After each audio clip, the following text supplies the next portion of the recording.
I really enjoyed Portrait of the Artist as a Young Tibble, even more so than I enjoyed James Joyce's book by a very similar name, maybe. This is the first segment of the 7th episode of the 13th season of Arthur, and there are a few things I want to discuss that might be spoilers, so I'll give a spoiler warning in a moment, but I'll just kind of sum up my thoughts briefly first. Tommy and Timmy want this toy, and I have to say this toy looks incredible. And it's quite expensive, so the grandmother says, okay, you can have it, but you have to help pay for it. And they get an idea from Emily to sell their art. Emily's actually selling her paintings to raise money for charity, so not quite the same thing.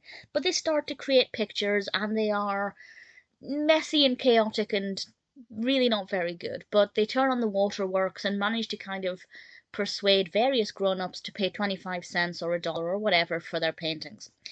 And then one of them does a painting that they're actually really proud of, and things change. And I'll discuss more about that in a moment. But I really like it. I love the fact, first of all, that they are willing to actually put the work in. There is something they wanted to achieve, and they went about doing it. Maybe they weren't honest, and it maybe wasn't very moral to, cry and manipulate people into buying their work, but they'd made the effort to their credit.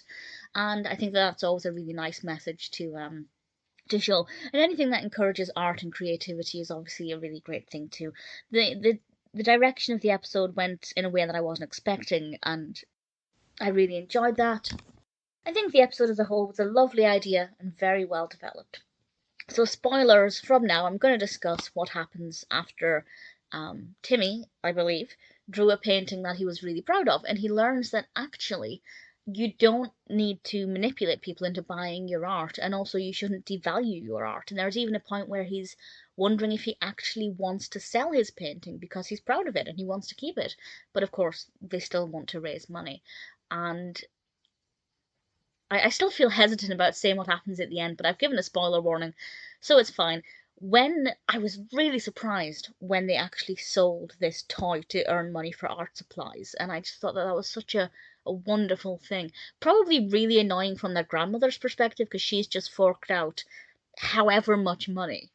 The Tibbles only paid $10, but I think it was $15 that Binky gave them, so they actually made a profit, which I thought was, good on the Tibbles, I guess.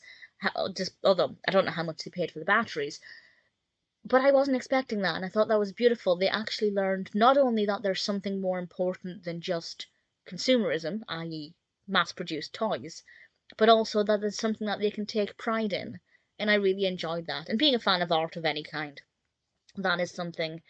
I mean, I don't like a lot of contemporary art, but being a fan of anybody who's creative and anything that shows the value in art and an artist is something that I think is wonderful. So I really, really thoroughly enjoyed The Portrait of an Artist as a Young Tibble.